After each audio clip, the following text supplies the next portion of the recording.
মানুষ তো তার নিজের ব্যাপারে ভালোই জানে। বল ইউরিদুল ইনসানু লিয়াফজুরা আমামা, আল্লাহর সামনে লোকের অপরাধ করে যাচ্ছে, অথচ তারা জানে তাদের মৃত্যু হবে, তাদেরকে আল্লাহর সামনে গিয়ে দাঁড়াতেই হবে। তারা সব জানে। ওয়ালাউ আলকা মাআযিরা, সে হয়তো বিভিন্ন ধরনের ওজোর আপত্তি পেশ করতে চাইবে, কিন্তু এই দুনিয়ায় পেশ করা সম্ভব, আখিরাতে তো কোনো ওজোর আপত্তি পেশ করার কোনো সুযোগ নাই। কারণ তোমার সামনে তোমার আমল নাম উপস্থাপন করা হবে। যখন তুমি কিয়ামত অনুষ্ঠিত হবে তখনই তো তোমার পিলে চমকে যাবে, তখনই তো তোমার আর কিছুই করার থাকবে না। রাসূলুল্লাহ সাল্লাল্লাহু আলাইহি ওয়াসাল্লাম বলেছেন, তিনটি ঘটনা যখন ঘটবে তখন আর মানুষের কিচ্ছু করার থাকবে না। তোর মধ্যে একটি হলো যখন সূর্য পশ্চিম দিক থেকে উদিত হবে, দাব্বাতুল আরদ, এগুলো যখন বের হবে, দাজ্জাল যখন আসবে, ভয়ঙ্কর ভয়ঙ্কর অবস্থা, যে অবস্থাতে মানুষ তারা তাদের ঈমানকে ধরে রাখতে পারবে না। যাদের ঈমান, একদল লোকের তো ঈমান নাই। যখন সূর্য পশ্চিম দিক থেকে উদিত হবে তখন তো আর কারো ঈমান নাই, কারণ কিয়ামত অনুষ্ঠিত হবে আলা শিরারিল খালক, সবচেয়ে নিকৃষ্ট মানুষের উপর কিয়ামত অনুষ্ঠিত হবে। আল্লাহর এই জমিনে আল্লাহর নাম উচ্চারিত করার মতো একটা লোক যতদিন পর্যন্ত থাকবে ততদিন পর্যন্ত কিয়ামত অনুষ্ঠিত হবে না। আল্লাহর নাম উচ্চারিত হবে, কিয়ামত হবে না, কিন্তু আল্লাহর নাম উচ্চারিত হবে না, তখনই কিয়ামত অনুষ্ঠিত হবে। দাজ্জাল আসবে। রাসূলুল্লাহ সাল্লাল্লাহু আলাইহি ওয়াসাল্লাম বলেছেন, যখন মিম্বর থেকে দাজ্জালের আলোচনা হবে না, ইয়াদহালুন নাসু আনিদ দাজ্জাল, লোকেরা যখন দাজ্জালের কথা ভুলে যাবে, দাজ্জালের কোনো আলোচনা কোথাও নাই, দেখবেন কোথাও নাই। কিয়ামতের কোনো আলোচনা নাই, কেবল সকল আলোচনার কেন্দ্রবিন্দু কেবল দুনিয়া, কেবল দুনিয়া, সবার একটাই কেন্দ্রবিন্দু, আলোচনার কেন্দ্রবিন্দু একটাই, কেবল দুনিয়া। আল্লাহ তাআলা যে কিয়ামতের এত আলোচনা করলেন, সেই আলোচনা কোথায়? আল্লাহ তাআলা যে কোরআনে কিয়ামতের এতগুলো নাম বললেন, সেই নামগুলো কোথায়? আত-তাগাবুন, ইয়াউমুত তাগাবুন, সে আলোচনা কোথায় গেল? সেটা কে বলবে? সেটা কে শুনবে? সেটা কে জানাবে? সেটা আপনাদেরকে কে স্মরণ করিয়ে দেবে? প্রিয় ভাইরা, আপনি তো আপনার নিজের ব্যাপারে ভালোই জানেন। একবার চিন্তা করে দেখুন তো, আপনার যদি এখনই মৃত্যু আসে, তাহলে আল্লাহর সামনে গিয়ে আপনি কি বলে দাঁড়াবেন? কি বলবেন যে আপনি কি করেছেন? কি নিয়ে আপনি আপনার রবের সামনে উপস্থিত হবেন? সেদিন আপনার কি বলার আছে? আপনি কি সত্যিকার অর্থে কিছু বলতে পারবেন যে রব, আপনি আমাকে 50, 60, 70, 80 ইয়ার্স দিয়েছেন, আমাকে 20, 30, 40 বছর বাঁচিয়ে রেখেছেন, নিয়ামত দিয়েছেন, আমার গুনাহগুলো ঢেকে রেখেছেন, আমাকে ডেকেছেন বারবার, প্রতি রাতে আপনি প্রথম আকাশে নেমে এসেছেন, আমি জানি, শুনেছি, উলামায়ে কেরাম বলেছে, কিন্তু তারপর আমার কানে একবারের জন্য এটা কোনো শিহরণ জায়গায় নাই, আমার অন্তরে কোনো প্রকম্পন তৈরি করে না, কোনো অনুশোচনা আমার মধ্যে তৈরি হয় না, আমার লাইফস্টাইলের মধ্যে কোনো পরিবর্তন আসে না, আমি যেভাবে চলেছিলাম সেভাবেই চলেছি, পাগলা ঘোড়ার মতো চলছি, দৌড়াচ্ছি। কিসের পিছনে দৌড়াচ্ছেন আপনি জানেন না।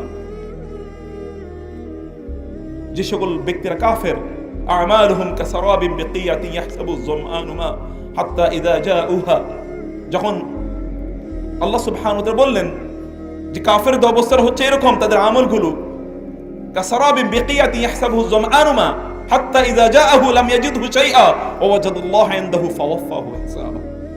মরুভূমিতে যখন একজন ব্যক্তি, তৃষ্ণার্ত ব্যক্তি, তার প্রাণীর তৃষ্ণা সে ছটফট করছে, এই ব্যক্তি দূরে মরিচিকাকে সে মনে করবে পানি, মরিচিকাকে, মিরেইজকে সে পানি মনে করে সেখানে দৌড়াতে থাকবে, সেখানে গিয়ে দেখবে আসলে পানি নাই, আসলে কিচ্ছু না, সেখানে গিয়ে দেখবে মৃত্যু তার উপস্থিত, কারণ এর মধ্যে সে ক্লান্ত পরিশ্রান্ত। আপনি যে দৌড়াচ্ছেন না, আপনি এরকম একজন মরুপথিকের মতো দৌড়াচ্ছেন, সামনে কিছু নাই, যা দেখছেন এগুলো ধুধু, কিচ্ছু না। এ দুনিয়া এগুলো কিচ্ছু না, আল্লাহ সুবহানাহু ওয়া তাআলার কাছে এর কোনো মূল্য নাই, তুচ্ছ, এত তুচ্ছ। রাসূলুল্লাহ সাল্লাল্লাহু আলাইহি ওয়াসাল্লাম তিনি একটা বাজারের পাশে দিয়ে তিনি যাচ্ছিলেন এবং তার সাহাবীরা তার সাথে, তিনি তো সবসময় রিয়েল এক্সাম্পল দিতে রাসূলুল্লাহ সাল্লাল্লাহু আলাইহি ওয়াসাল্লাম পছন্দ করতেন। তিনি একটি মৃত, একটা বকরি, ছোট বাচ্চা, তার আবার কানটা কাটা, ছোট পিচ্ছি মরে গেছে এবং পৌঁছেও গেছে, এটার কান ধরে তিনি উঠিয়ে বলেন, কে এটাকে 1 দিরহাম দিয়ে কিনবে? সাহাবায়ে কেরামরা বলে, এটা ফ্রি দিলেও তো আমরা নিই না, 1 দিরহাম দিয়ে কিনবো মানে? রাসূলুল্লাহ সাল্লাল্লাহু আলাইহি ওয়াসাল্লাম বলেন, আল্লাহর কসম, এই দুনিয়ার মূল্য আল্লাহর কাছে এই যে মরা পচা এই বকরির বাচ্চাটার চেয়ে অনেক অনেক কম। সেই দুনিয়া নিয়ে তো আমরা পাগল। প্রত্যেকটি মুহূর্তে দেখেন, লোকদের মধ্যে চিন্তা চেতনা একটাই, যুবকদের মধ্যে একটাই স্বপ্ন, এই দুনিয়াতে কত বড় চাকরি বাকরি করবে, কত বড় ব্যবসা বাণিজ্য করবে, কত বড় বাড়ি গাড়ি হাঁকাবে, এগুলোই একমাত্র স্বপ্ন। এই স্বপ্ন আমরাই তাদের মধ্যে তৈরি করে দেই, আমরা এগুলো নিয়ে প্রত্যেকটি মুহূর্তে আমরা চিন্তা করি, কিন্তু প্রত্যেকটি মুহূর্তে যে আমরা কিয়ামতের দিকে এগিয়ে যাচ্ছি। রাসূল সাল্লাল্লাহু আলাইহি ওয়াসাল্লাম 1500 বছর আগে বলেছেন যে আমি এবং কিয়ামতে এরকম কাহাতাই না, একেবারে এরকম কাছাকাছি। তিনি বলেছেন, আমি প্রেরিতই হয়েছি কিয়ামতের খুবই কাছাকাছি একটি সময়ে। তিনি নিজেই আগমন, তার নিজের আগমনে একটা কিয়ামতের আলামত, কিয়ামতের ছোট আলামতের মধ্যে একটি তিনি নিজেরই আগমন। তাহলে আপনি এবং আমি কোন দিকে এগিয়ে যাচ্ছি, কোথায় যাচ্ছি, এগিয়ে যাচ্ছি কোথায়? আপনি যতই দৌড়াচ্ছেন মনে রাখতে হবে আপনি কিন্তু কবরের দিকে দৌড়াচ্ছেন। যতই দৌড়াচ্ছেন আপনি কবরের দিকে দৌড়াচ্ছেন, আপনার কবরের ডিস্টেন্সটা কমে যাচ্ছে, কবরের ডিস্টেন্সটা প্রত্যেকটি মুহূর্তে কমছে। এভরিডে আপনি you are getting closer to your grave. আপনার কবরের আপনি অনেক নিকটবর্তী হয়ে যাচ্ছেন প্রত্যেকটি মুহূর্তে। কিন্তু তার জন্য আপনার প্রিপারেশন কি সত্যিকার অর্থে আছে? কাল্লা সাউফা তা'লামুন, আল্লাহ বলছেন কাল্লা, থামো থামো তো থামো, সাউফা তা'লামুন, তুমি বুঝবা। সুম্মা কাল্লা, সব আবার বলছি থামো, a race, stop your race, তোমার এই যে দৌড় তুমি বন্ধ করো, এই দৌড় প্রতিযোগিতা তুমি স্টপ করো। সাউফা তা'লামুন, তুমি দ্রুতই জানবে, তুমি দ্রুত জানবে। সাউফা তা'লামুন, কাল্লা লাউ তা'লামুনা ইলমাল, আবার বলছি থামো, লাউ তা'লামুনা ইলমাল ইয়াকিন, তোমরা ইলমে ইয়াকিন অর্জন করবে, সেদিন তোমরা সচক্ষে দেখতে পাবে, সেদিন তোমরা ইয়াকিন, এমন বিশ্বাস তোমাদের হবে এটাকে তোমরা অস্বীকার করতে পারবে না। সুম্মা লাতারাউন্নাহা আইনাল ইয়াকিন সুম্মা লাতুসআলুন্না ইয়াওমাইযিন আনিন নাঈম, তোমার এই জীবন সম্পর্কে তোমাকে সেদিন প্রশ্ন করা হবে যে তুমি এই জীবনকে কি করেছো, কোথায় তুমি তোমার এই জীবনকে কাটিয়েছো, তোমার যৌবনকে তুমি কোথায় কাটিয়েছো, কি করে তুমি তোমার সময়গুলো নষ্ট করেছো। তুমি এটা মনে করবে, এগুলো তুমি ভাববে। এখন তো ইয়াং পোলাপাইন আছে, এদের এখন আর ভালো লাগবে না, কারণ তারা মনে করছে আমরা মরবো না, আমরাই তো পয়সা থাকবো, এখন তো আমরা গান বাদ্য, নাটক, সিনেমা ইত্যাদি নিয়ে আমরা ব্যস্ত থাকবো। অথবা বৃদ্ধরাও তারা মনে করবে কই আমরা আরো কিছুদিন বাঁচবো, এখনো ছেলে মেয়েদের বিয়ে করানো হয় নাই, এখনো বাড়িটা এখনো কমপ্লিট করা হয় নাই, ওই জায়গাটা এখনো কেনা হয় নাই, এখনো ইত্যকার আরো বহুত কাজ এখনো বাকি রয়ে গেছে, এগুলো তো এখনোই কিছুই করা হয় নাই। এগুলো আপনারা মনে করবেন প্রিয় ভাইরা, সম্মানিত বোনেরা। আমি আপনাদেরকে কিয়ামতের কয়েকটি আলামতের বিষয়ে আমি আপনাদেরকে বলবো, বলার পরে আমি আমার পরবর্তীতে দাজ্জাল সম্পর্কে আজকে আপনাদেরকে একটা ক্লিয়ার কাট স্পষ্ট একটা ধারণা দেওয়ার চেষ্টা করব যে কিয়ামতের আলামতের মধ্যে আসলে কি আছে, এবং সত্যিকার অর্থে যে আমরা সবচেয়ে বড় ফিতনা, রাসূল সাল্লাল্লাহু আলাইহি ওয়াসাল্লাম বলেছেন আমার উম্মার জন্য, মানব জাতির জন্য দাজ্জালের চেয়ে বড় কোনো ফিতনা নাই। এই ফিতনার মধ্যে আপনারা কিভাবে নিমজ্জিত হয়ে আছেন, অথবা অন্যান্য কি কি ফিতনা আছে, এই ফিতনাগুলো আমাদের জানা দরকার। এই ফিতনা থেকে কিভাবে আমরা নিজেদেরকে মুক্ত রাখতে পারি, সেই বিষয়গুলো আমাদের জানা দরকার। অন্যথায় অজান্তেই, আমাদের না জানা অবস্থায় কিন্তু আমরা হয়তো বা ফিতনার মধ্যে ঢুকে যাচ্ছি। এটি আমাদেরকে বুঝতে হবে প্রিয় ভাইরা। রাসূলুল্লাহ সাল্লাল্লাহু আলাইহি ওয়াসাল্লাম তিনি কিয়ামতের আলামতের ব্যাপারে বিখ্যাত সেই হাদিসে জিবরিলের মধ্যে রাসূলুল্লাহ সাল্লাল্লাহু আলাইহি ওয়াসাল্লাম বলেছেন আনতালিদাল আমাতু রাব্বাতাহা, যে কিয়ামতের একটা প্রধানতম একটা আলামত, ছোট আলামত এগুলো সব, এই আলামতের মধ্যে একটা হলো আনতালিদাল আমাতু রাব্বাতাহা, অর্থাৎ দাসীরা তাদের মনিবদেরকে জন্ম দেবে। দাসীরা তাদের মনিবদেরকে জন্ম দেওয়ার অনেক অর্থ আছে, তোর মধ্যে একটা অর্থ হলো যে সাধারণ মানুষ, যে সকল মানুষ সমাজের নেতা হওয়ার কথা না, এই মানুষগুলোই সমাজের নেতা হয়ে যাবে। অবস্থা কি ঘটতেছে কি ঘটে নাই? একটু মনে হয় বুঝেন নাই। সমাজে নেতা যে সকল লোকেরা হওয়ার কথা, এখন সমাজের অধিকাংশ নেতাগুলো হলো চোর, বাটপার। অধিকাংশ জায়গায় আপনাদের এলাকায় ভালো, কিন্তু আমাদের এলাকায় ভিন্ন অবস্থা, একেবারে ভিন্ন। আগে চুরি করতো, কিছুদিন আগে দেখেন নাই ওই এক ছেলে চুরি করে ধরা খাইছে, এখনো কি এখন প্রধান অতিথি হয় না? মানুষের বিপর্যয়, তার রুচির লেভেলটা কত নিচে নেমে গেছে যে একটা চোর চুরি করে ধরা খেয়েছে, এখন তাকে বিভিন্ন জায়গায় প্রধান অতিথি বানা হয়। এটা সমাজের চিত্র, সর্বত্রই এইরকম ব্যক্তিরা তারা সমাজের নেতৃত্ব তারা প্রদান করছে। রাসূলুল্লাহ সাল্লাল্লাহু আলাইহি ওয়াসাল্লাম 1500 বছর আগে কথা বলে গিয়েছেন, যখন এই কথা সত্য ছিল। আল উমারাউ মিন কুরাইশিন, if any leader is to be elected, that is to be elected from the Quraysh community, because the Quraysh had the legacy of leading the community for thousands of years. কুরাইশদের পক্ষ থেকে নেতা নির্বাচিত হবে, কারণ কুরাইশরা হাজার বছর জুড়ে তার নেতৃত্ব প্রদানে তাদের অভিজ্ঞতা আছে। সেই কথা যখন বলেছেন তখনই তিনি বলে গেছেন সমাজের নেতা হবে চোর, বাটপারগুলো। এরকম এখন হচ্ছে কিনা? আল-তালিদাল আমাতু রাব্বাতাহা, অথবা রাসূলুল্লাহ সাল্লাল্লাহু আলাইহি ওয়াসাল্লাম বলেছেন আন-তালিদাল আমাতু রাব্বাতাহা, মানে হচ্ছে পোলাপাইনগুলো এখন তাদের মায়েদের চোখের দিকে তাকিয়ে তারা কথা বলবে। মাকে বলবে চুপ, তুমি কথা বলো না, আমি যা কথা বলার বলবো। এরকম এখন আছে কিনা? এখন তো আছে। এখন তো পোলাপাইনের কাছে তার বউয়ের কথা সবচেয়ে বেশি ভালো লাগে, মায়ের কথা ভালো লাগে না। এরকম আছে কিনা? মায়ের কথা ভালো লাগে না, বউয়ের কথা সবার চেয়ে বেশি ভালো লাগে। আমি বলছি না যে বউদেরকে জুলুম করবেন, খবরদার। কারীম, সম্মানিত ব্যক্তি সে যে তার স্ত্রীদেরকে সম্মান করতে পারে। সম্মানিত ব্যক্তি ছাড়া কেউ কোনোদিন স্ত্রীদেরকে সম্মান করতে পারে না। সম্মানিত ব্যক্তিরাই কেবলমাত্র, যারা প্রেস্টিজিয়াস, অনারেবল, ডিগনিফাইড, তারাই কেবলমাত্র তাদের স্ত্রীদেরকে সম্মান করতে পারে। কিন্তু অবস্থা তো আবার ভিন্ন ভিন্ন জায়গাও আছে। এখন আর বউ ছাড়া আর কিছুই সে বুঝে না। বিয়ে করার পরে এখন বউই তার সবকিছু, তাই না? পারলে বউরে মাও কইয়া ফেলা, এরকম একটা ভাব অবস্থা, এরকম একটা অবস্থায় আছে যে সম্মানের এই জায়গায় তাকে নিয়ে গেছে, আর কিচ্ছু নাই। রাসূলুল্লাহ সাল্লাল্লাহু আলাইহি ওয়াসাল্লাম আনতালিদাল আমাতু রাব্বাতাহা, অথবা 3 নম্বর হচ্ছে যে এমন একটা অবস্থা যে কে যে মা কে যে কি এটা কেউ বুঝবে না। ইউরোপে যান, যায় দেখবেন যে অবস্থাটা কি, কে যে কার কি কেউ কিচ্ছু জানে না, এরকম একটা সমাজ তৈরি হয়ে গিয়েছে এখন। তো তাই রাসূলুল্লাহ সাল্লাল্লাহু আলাইহি ওয়াসাল্লাম 1500 বছর, আরো বহু ইন্টারপ্রিটেশন আছে, আমি সেদিকে যাচ্ছি না। রাসূলুল্লাহ সাল্লাল্লাহু আলাইহি ওয়াসাল্লাম বলেছেন এরপরে দেখবে ওয়া আনতারাল হুফাতাল উরাতাল আলাতা রিআ আশ-শাই ইয়াতাতাওয়ালুনা ফিল বুনিয়ান। তুমি দেখবে এক সময় যে সকল লোকেদের মাথায় কাপড় ছিল না, পায়ে স্যান্ডেল জুতা ছিল না, গায়ে কোনো জামা ছিল না, এবং যারা সাধারণ কাজ করে করে বেড়াতো, এই সকল লোকের এখন বিশাল বিশাল অট্টালিকা নির্মাণ করছে কিনা বলেন তো এলাকায়? এরকম দেখবেন যে আগে কিছুই ছিল না, এখন 5 তলা বিল্ডিং না এলে তার মনেই পড়ে না। 5 তলা কে থাকবে তাও জানবে, কিন্তু বিল্ডিং যেহেতু পাশের লোক 2 তলা বিল্ডিং করেছে, তারটা 3 তলা না হলে কেমনে হয়? এরকম আছে কিনা? এটা অহংকার, অধ্যত্ব, আত্মম্ভরিতা, আমার কেন তার চেয়ে ছোট থাকবে, এইগুলো কাজগুলো লোকেরা করবে। রাসূলুল্লাহ সাল্লাল্লাহু আলাইহি ওয়াসাল্লাম 1500 বছর আগে বলে গিয়েছেন ইয়াতাতাওয়ালুনা ফিল বুনিয়ান, তার বিশাল বিশাল অট্টালিকা তারা নির্মাণ করবে। এই ইউরোপিয়ান আমেরিকানরা যখন মুসলমানরা সারা বিশ্ব পরিচালনা করে, সারা বিশ্ব যখন নেতৃত্ব দেয়, তখন ওরা পর্যন্ত জঙ্গলে বসবাস করত। ওরা বুঝতে পারতো না যে কিভাবে রান্না বান্না করে খেতে হয়, এই সকল আইডিয়াগুলো তাদের ভালো জানা ছিল না। তারা জঙ্গলে জীবন, এখনো বহু জায়গায় দেখবেন লোকেরা জঙ্গলে জীবন যাপন করে, এরকম জঙ্গলে জীবন যাপন তারা করত। আজকের এই পৃথিবীর সবচেয়ে বড় সভ্যতার দাবিদার কারা? কারা বলেন তো দাবিদার? ওই পশ্চিমারা না? অথচ মুসলমানরা যখন পৃথিবী শাসন করে তখন পশ্চিমারা বুঝেও না সভ্যতা কাকে বলে। স্কুল কলেজ ইউনিভার্সিটি ওদের দেশে ছিল না, যখন মুসলমানরা বিশ্ববিদ্যালয় পর্যন্ত প্রতিষ্ঠা করে তারা সেখানে পড়ে। এই রকম পরিস্থিতি এখন দেখেন, তাদের কাছে আমরা সভ্যতা শিখতে হয়, তারাই এসে আমাদেরকে শিক্ষা দেয় অথবা আমাদেরকে তারা সবক দেয় যে এই সভ্যতা, এই উন্নয়ন, এই উন্নয়নের ধারণা তারা আমাদেরকে দিয়ে থাকে। রাসূলুল্লাহ সাল্লাল্লাহু আলাইহি ওয়াসাল্লাম 1500 বছর আগে এই কথা বলে গিয়েছেন।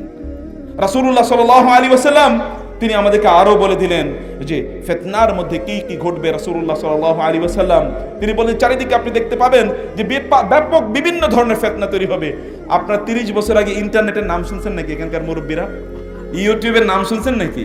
ফেসবুকের নাম শুনছেন নাকি? এখন তো এগুলি ছাড়া আর কিচ্ছুই শুনেন না। এখন তো আল্লাহর নাম যতবার নেয় তার চেয়ে বেশি কি ফেসবুকের নাম নেয়, নাই কিনা? এখন লোকেরা কোরআন যতবার ধরে, যে আপনাদেরকে বলি, এখানে মুরব্বীরাও আছেন, আপনার মোবাইলের দিকে আপনি ডেইলি যতবার চান, আল্লাহর কিতাবের দিকে আপনি ততবার তাকান কিনা? মোটেই না। আপনার মোবাইলটাকে আপনি যতটা যত্ন করেন, আল্লাহর কিতাবের এতটুকু ভালোবাসা আপনার অন্তরে আছে নাকি? আমি চ্যালেঞ্জ করে বললাম নাই। পড়েই দেখেন না, আপনার মোবাইলটা হাত থেকে পড়ে গেছে, এর জন্য আপনার যে আফসোস, আপনার কিতাব, আল্লাহর কিতাব পড়ে গেছে, এর জন্য এতটুকু আফসোস নাই। মোবাইলটা এতদিন ধরতে পারেন নাই, বন্ধ হয়ে আছে, এর জন্য পাগল হয়ে যায়। একদিন ইলেকট্রিসিটি যদি এলাকায় না থাকে, তাহলে লোকেরা মোবাইল চার্জ দিতে পারে না, দেখে পাগল হয়ে যায়, মনে হয় সব পাগলা গারদের মতো হয়ে যায়। কিন্তু কোরআন যে তারা মাসের পর মাস ধরে না, কোনো অনুভূতি আছে নাকি মুসলমানদের? বুঝেন নাই কথা আমার? তার অবস্থা কোথায়? জোহরুল ফিতনা বিভিন্ন জায়গায় আপনাদেরকে ছড়িয়ে দিয়েছে। এমন একটা অবস্থা, মানুষ কেবলমাত্র এই মাটিতেই তারা অপরাধ করে না। আমি বহু লোকের দেখেছি 40,000 স্কোয়ার ফিট যখন তারা বিমানে করে তারা যায়, 40,000 স্কোয়ার ফিটে বসে ওরা কি খায়? মদ খায়। এরকম লোক আছে কিনা?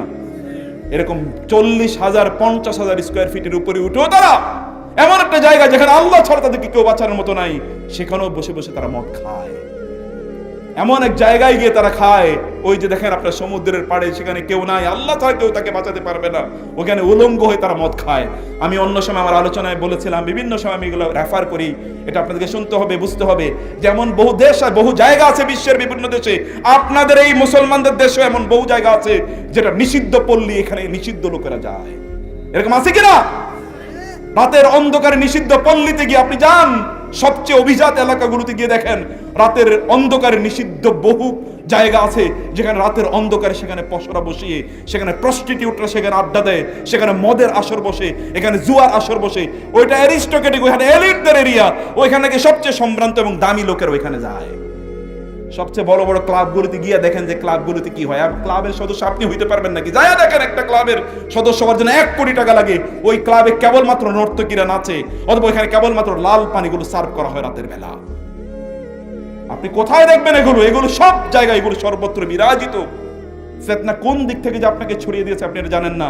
আকাশ সংস্কৃতি এখন আমাদের ঈমানকে লুটে নেওয়ার জন্য বিভিন্ন আয়োজন করে বসেছে। দেখেন না, 24 ঘন্টা ঈদের যখন সময় আসে, তখন 7 দিন, 1 সপ্তাহ অথবা কি 10 দিনের স্পেশাল প্রোগ্রাম। মুসলমানদের আবার 10 দিনের স্পেশাল প্রোগ্রাম মানে কি জানেন? নর্তকীদের নাচ অথবা প্রস্টিটিউটদের সিনেমা নাটক, এগুলো আপনার জন্য উপহার করা হয়, এবং মুসলমানরা সব বাদ দিয়ে সারা দিন রাত এগুলো দেখতে থাকে কিনা বলেন তো? ফিতনা নাই কই? এগুলো তো ফিতনা আপনাকে তো শেষ করে দিয়েছে। আপনি বুঝেন না আপনি কোন ঈমান নিয়ে আল্লাহর কাছে যাবেন। কি মনে হয় আপনার আল্লাহ সুবহানাহু ওয়া তাআলা, আপনি তো এগুলো করেই যাচ্ছেন, আল্লাহ কি এগুলো দেখেন না? ফেরেশতারা কি এগুলো লিখে রাখেন না? এগুলো কি কিয়ামতের দিন আপনার সামনে উপস্থাপন করা হবে না?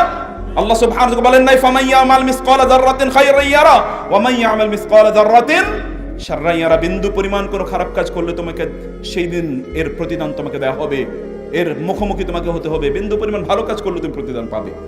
No injustice. ওয়া মা রাব্বুকা বিযাল্লামিন লিল আবিদ। তোমার রব কারো উপর জুলুম করবেন না, কারো উপর জুলুম করবেন না। যা তুমি করেছো তাই তোমাকে প্রতিদান হিসেবে দেওয়া হবে।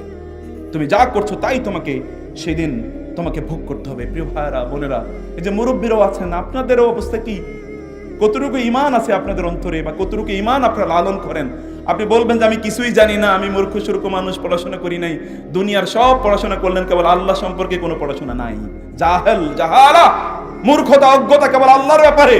সাহাবায়ে কেরামরা তারা খুব বেশি কিছু জানতেন না, কিন্তু আল্লাহ সম্পর্কে তাদের ধারণার কোনো অভাব, কোনো ত্রুটি ছিল না। আল্লাহ সম্পর্কে তাদের জানার কোনো ত্রুটি ছিল না। কিন্তু আপনারা সব জানেন, সাহাবীরা সব জানতো না, কিন্তু আল্লাহ সম্পর্কে তারা যথেষ্ট জানতো। আর আপনারা সব জানেন, কেবল আল্লাহকেই চিনেন না। এত কথা শুনেন, এগুলো কোনো অনুভূতিও নাই। লোকজন এখান থেকে চলে যাওয়ার পর তারপরে তারা ভুলে যাবে যে এখানে কি আলোচনা করেছে, কি আলোচনা শুনেছে। এগুলোর কোনো অনুভূতি নাই।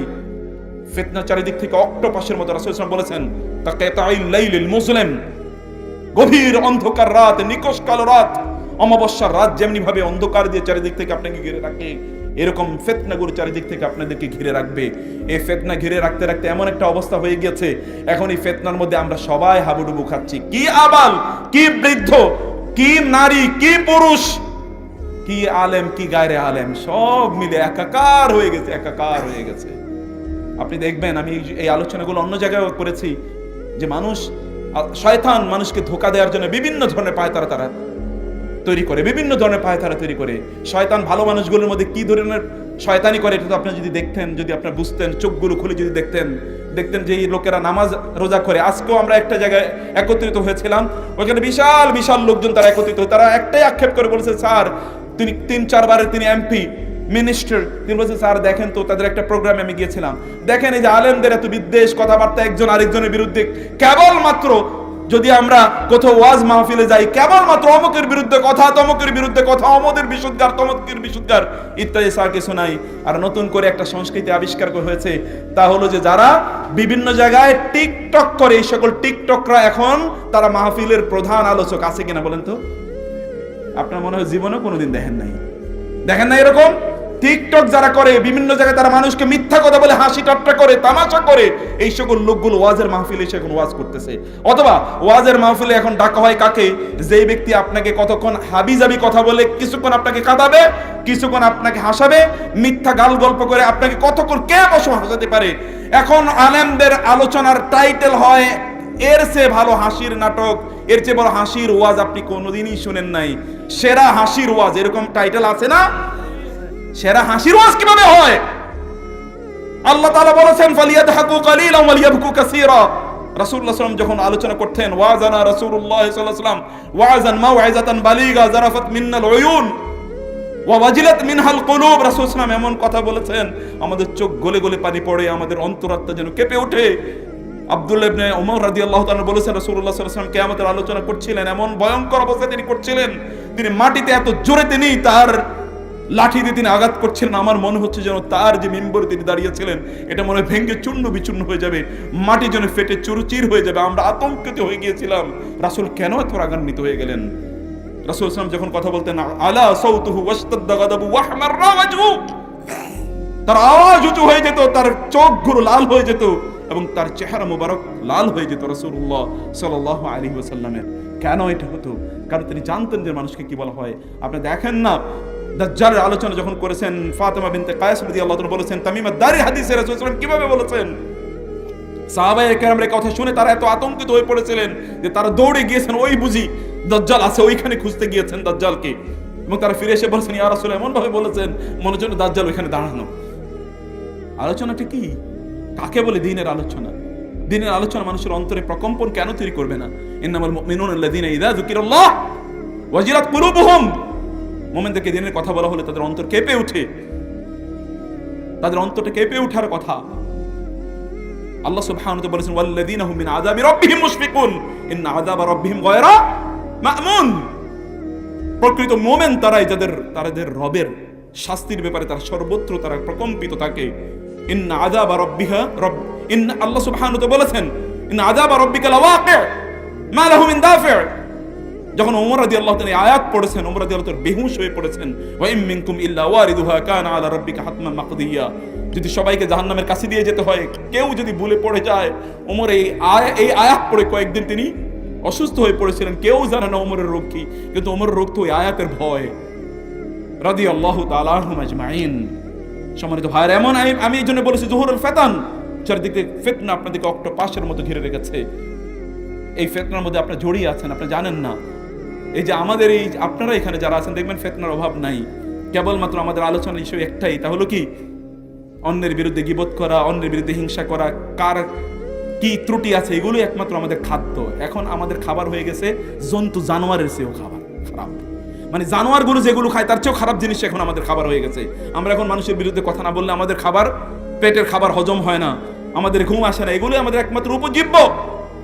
সেগুলো তো হয়ে গেছে। মসজিদে যারা যায়, দেখুন সকালবেলা যারা ফজরের নামাজগুলো পড়তে যায়, এই লোকগুলোর মধ্যে দেখবেন যত ধরনের শয়তান বুঝেছে যে এদেরকে কিভাবে পথভ্রষ্ট করতে হয়। একদল লোক তারা তো এমনি জাহান্নামের পথে আছে, সুদ, ঘুষ, জুয়া অথবা ধরুন অশ্লীলতা, অসভ্যতা ইত্যাদি নিয়ে তারা ব্যস্ত আছে। শয়তান অলরেডি তাদেরকে কবজা করে নিয়েছে, ওরা অলরেডি শয়তানের দলের লোক। আরেক দল লোকের শয়তান তো জাহান্নামে নেয়াই লাগবে। তারা কারা? তারা হচ্ছে এই যে আমাদের মতো যারা নামাজ পড়ি না, এই সকল লোকদেরকে শয়তান এমন ভাবে করে দিয়েছে যে তোমরা কি করবা, নামাজও পড়বা, অমুকের বিরুদ্ধে গীবত করবা, অমুকের বিরুদ্ধে শাকায়াত করবা, অমুকের এই করবা, তমকের সেই করবা, অমুকের হিংসা করবা, অমুক জায়গা অহংকার করবা, তুমি নিজের মনে করবা অনেক বড় আল্লাহওয়ালা, তুমি জান্নাতে না গেলে জান্নাতে যায় কে, এরকম একটা ভাব। তোমার অন্তরে কোনো পেরেশানি নাই, কোনো ভয় নাই, কোনো ডর নাই। তুমি মনে করছো তুমি জান্নাতের শ্রেষ্ঠতম বাসিন্দার মতো তুমি হয়ে গিয়েছো। ইত্তকার আচরণ করো। শয়তান তো বুঝছে অলরেডি যাক হয়েছে, আর কিচ্ছু লাগবে না, ওরে অলরেডি জাহান্নামের দিকে নিয়ে গেছে। অন্তরটাকে পরিষ্কার করা। কদ আফলাহা মান তাযাক্কা কদ আফলাহা মান যাক্কাহা ওয়া কদ খাবা মান দাসসাহা। যে অন্তরকে পবিত্র করতে পারেনি তার জন্য তো ধ্বংস। আল্লাহর রাসূল, আল্লাহ তাআলা বলেছেন, রাসূলুল্লাহ সাল্লাল্লাহু আলাইহি ওয়াসাল্লাম বলেছেন, ইন্নাল হাসাদা ওয়াল গিল্লা তাকুলানিল হাসানাত কামা তাকুলু আন-নারু আল হাতাবা। অন্যের বিরুদ্ধে বিদ্বেষ অথবা হিংসা, ইত্তকার মানুষের আমলগুলোকে, সবগুলোকে তেমনি ভাবে খেয়ে ফেলে, ভস্য করে ফেলে, যেমনি ভাবে আগুন ভস্য করে ফেলে লাকড়িগুলোকে, জ্বালানিগুলোকে। এখন দেখবেন এখানে অনেক পোলাপাইন আছে, তারা দিনের দাওয়াত তাদের একটাই, তা হলো কারোরে খোঁসানি। আছে কিনা এরকম? একদল ইয়াং জেনারেশন আছে, ওদের দাওয়াতের প্রজেক্ট একটাই, তা হলো মানুষের বিরুদ্ধে কথাবার্তা বলা। খবরদার, এটাই শয়তানের প্রকল্প, শয়তানের এজেন্ডা। শয়তান এই কাজটি করে। শয়তান চায় কি? আইয়ুকিয়া বাইনাকুমুল আদাওয়াতা ওয়াল বাগদাআ ফিল খামরি ওয়াল মাইসির ওয়া ইয়াসুদ্দুকুম আন যিকরিল্লাহি ওয়া আনিস সালাহ ফাহাল আনতুম মুনতাহুন। তোমরা কি এগুলো থেকে বিরত থাকবে না? শয়তান চায় তোমাদের মধ্যে এরকম শত্রুতা, রেষারেষি, মারামারি ইত্যাদি তৈরি করে দিতে। নন এজেন্ডাকে এজেন্ডা বানিয়ে ফেলাইছে। যেটা মার্জিনালাইজড ইস্যু, যেটা প্রাইম ইস্যু নয়, সেগুলো এখন আমাদের কাছে প্রাইম ইস্যু বানিয়ে ফেলছে শয়তান।